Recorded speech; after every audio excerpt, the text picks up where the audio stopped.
Welcome back. The UND men's basketball team has had its struggles to start the year, but this past week was different. North Dakota found their groove against some big-time rivals, reeling off 3 big wins in the process. For more on that, here's our Alex Heinert. Thanks, Kelly. Yes, what a week it's been for Brian Jones and North Dakota men's basketball. 3 games in 6 days against quality opposition, and you go a perfect 3-0. Great week for this team this past week, Brian. Yeah, a big moving week, as we call it, as coaches and players. That we obviously we address those things in the locker room, but it's all about confidence. I think that's what we saw. We got obviously a win on Thursday night, and our ability to back that up Saturday. Our guys never have to get ready for Weber State, and then obviously don't have to get ready for NDSU. So it was probably the timing when looking at it as a coach. I don't know if I like that 3 quality opponents, but probably for what we needed, it's probably pretty good timing under the circumstances. Yeah, well, the results certainly prove that. Let's go back to Thursday in that game against Idaho State, an 81-58 win. This game was all about your defense and your balanced scoring, really from start to finish in that contest. Yeah, and that's the thing we've tried to, one, establish our defense to make them understand when they come out with urgency, effort, making multiple efforts on the floor, not just one guy, but multiple guys. That will allow us to get out and get easy baskets in transition, which has kind of been the thing that we've been known for. So that's been lacking consistently on and off this year, but yeah, it started there. And honestly, we got better. We got to rewind it back at Montana State. I thought we showed huge strides. We really played poorly at Montana, but I think playing that poorly and the guys looking at themselves in the mirrors allowed this week to happen. But yeah, defense is kind of what set the tone. And also in all 3 games, and it started in that game, our assist to turnover ratio was at a high level. Guys just sharing the ball, trusting the process. And then it just continued to build from there. Yeah, and that was the case. As you said, that confidence was growing. You had 7 guys finish with 9 or more points in that game. You forced 9 steals, forced them into 17 turnovers. And that fed into that Weber State game on Saturday. A game, like you mentioned, you never need to add anything to it. Yeah. It's always such a fun rivalry between that school. Another great performance for your team against one of the best in the Big Sky. Well, we knew, obviously going into each year, you got the 2 mainstays in Montana and Weber. So it's just I've always said as a coach, I want to get to that level where they're there every single year, and we're still earning and learning our way through that. But I thought, again, our guys came out with a lot of composure. Even the first possession game, we missed a wide open layup, but we didn't hang our head, and that might have happened in the past. And we were able to get stops and just grind out a win. It was, it was a good game. It was a good college atmosphere, and our guys, again, defensively did a great job. And then continued to share the ball. I think it was 18 or 19 assists on 8 turnovers. So that just, with this group, they're young, and when they see things that promote winning, I think they've really kind of zeroed in on that. We simplified some things, and it's allowed them to have some success.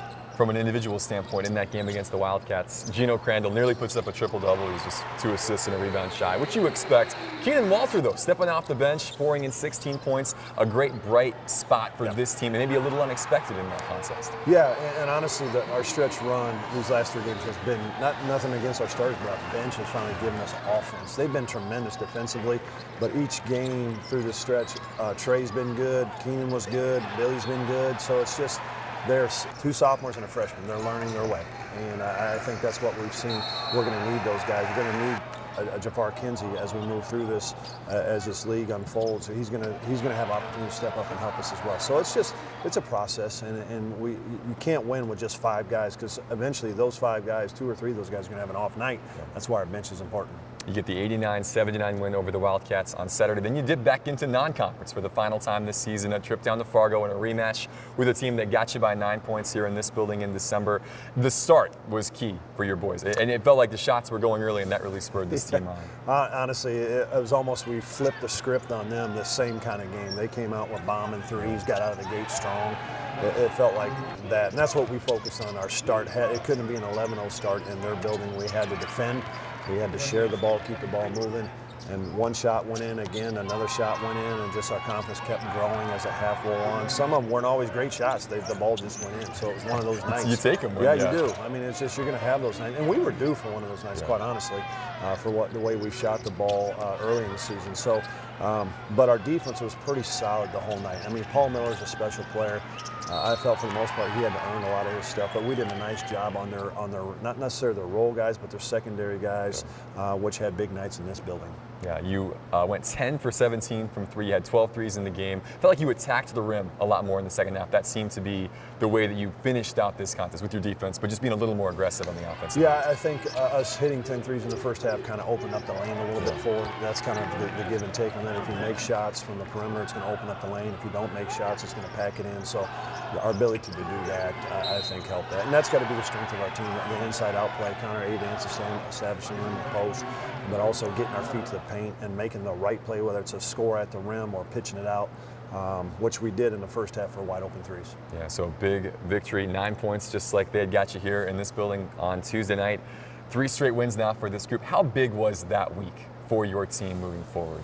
It's huge. I think, again, going back to the confidence thing, but also understanding our league is Montana's obviously separated himself, but everybody else is right there. If you go out and just chip away. That's what we're talking to our guys. Just chip away. People probably wrote you off early.